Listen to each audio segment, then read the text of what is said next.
Decay and putrefaction. Uh, Although it is not in syllabus, but their definitions and example you should learn. Decay, and these are the greatest uses of bacteria in nature. Thousands of animals and plants are dying every moment, and every living organism is eliminating organic excreta. So bacteria act on their dead bodies and on the excreta and break them down into simpler chemical compounds such as nitrates, sulfates, carbon dioxide, which in turn are utilized by the plants for their growth. Then decay is complete breakdown of organic matter by bacteria without giving out a foul smell. For example, cow dung exposed to air that is reduced to soil in a few days. Then putrefaction is incomplete breakdown of organic matter by bacteria when it also emits a foul smell. Then there are sewage treatment plants in big cities. Delhi has one unit where collected human excreta is decomposed by sewage bacteria, and gas produced in the process is used for cooking, and the liquid and the solid products, they are used as manure in agricultural fields. Then gobar gas plant, they are also called as biogas plants. They are also designed on the same principle. The fermenting bacteria degrade cellulose of the cow dung and release inflammable gases mainly composed of methane. And practice of installing biogas plant, it serves a dual purpose. That supply of fuel means because we are getting methane, that is inflammable gas, and supply of rich manure for fields.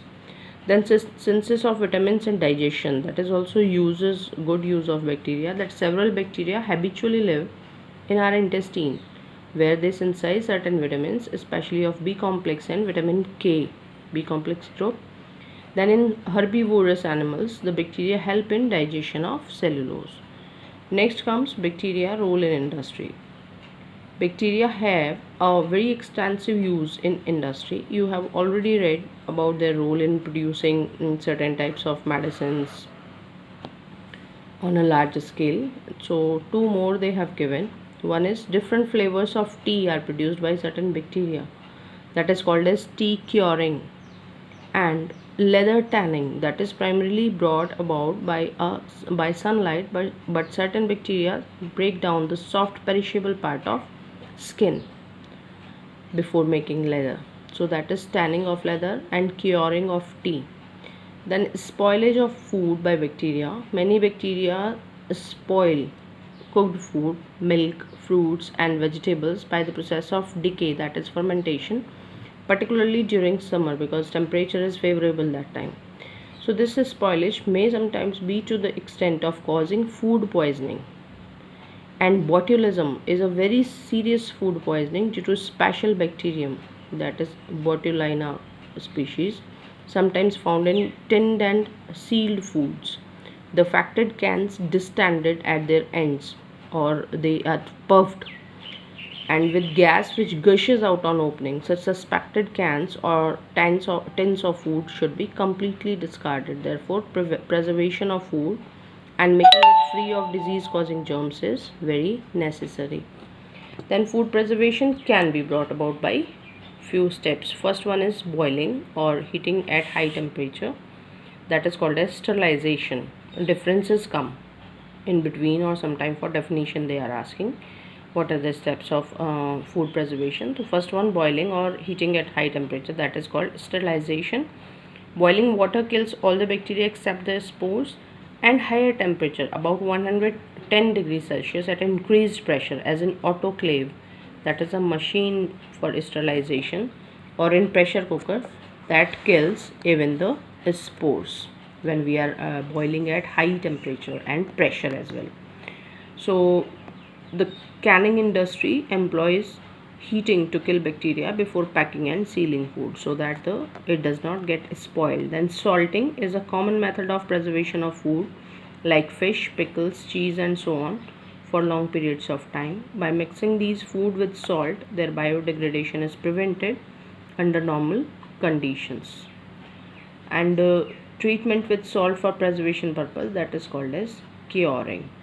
Then comes next method, that is dehydration. Dehydration means drying. Most microbes cannot grow without water, So therefore, dehydration or drying of food such as grains, meat, fish, vegetables is an effective method of preservation, and dried milk powder is another excellent example of drying, because milk cannot be milk shelf life is very less, but if we keep it in the form of milk powder, then it can remain good for use for a longer duration. The next is irradiation, that radioactive radiations has been tried in sterilizing certain food without food becoming radioactive, but the practice is not yet in much use. Similarly, UV rays, that is ultraviolet light, is used not only in sterilizing the air in schools, hospitals, and factories, but also in killing mold spores and bacteria. Then pasteurization, that is a technique of partial sterilization applied usually to milk. For this, milk is heated to temperature of about 60 degrees Celsius for a period of 30 minutes and then chilled quickly. So pasteurization kills a majority of bacteria that are present, including the disease causing ones, and it does not completely sterilize milk. This you have to remember. Soaring bacteria may still be present in it, but by keeping the milk sufficiently cool, they do not multiply. So they are asking difference especially between pasteurization and sterilization. So temperature difference is there, okay, and duration also. Then refrigeration, that is cold temperature. Microbes like bacteria and molds do not grow and multiply at or below the freezing point of bacteria water.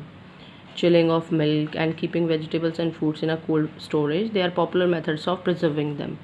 So frozen fish or frozen vegetables keep fresh for a longer time. Then domestic refrigerator cools at 0 to -5 degrees Celsius for short term storage, and deep freezing cools at -20 degrees Celsius to -30 degrees Celsius for long term storage. That's all for today. Rest we will do in the next video.